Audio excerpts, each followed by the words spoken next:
Hello, students.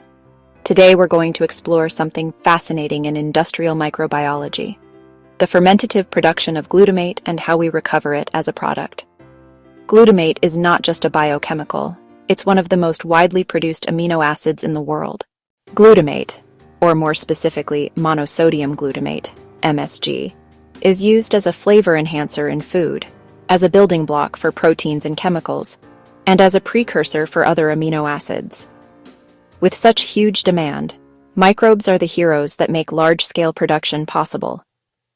The primary microorganism employed for industrial-scale glutamate production is Corynebacterium glutamicum, a gram-positive bacterium. Naturally, it produces glutamate, but scientists have taken it even further, developing mutant strains and refining fermentation conditions to boost its efficiency.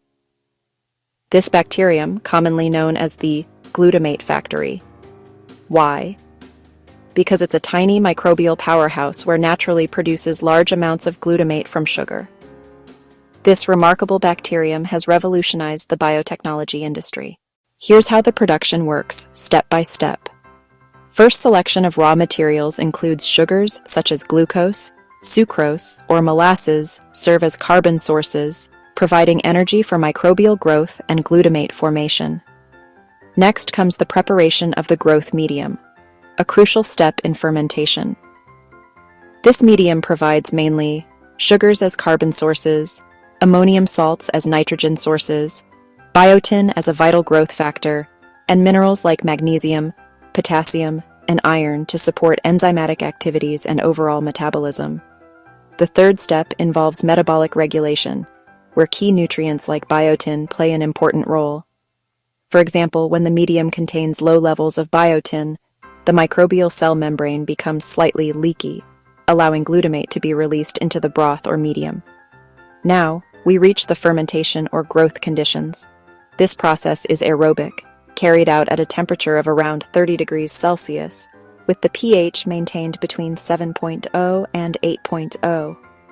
Proper aeration is essential to support active microbial growth and maximize glutamate production. Once fermentation is complete, the broth contains glutamate along with other cellular materials.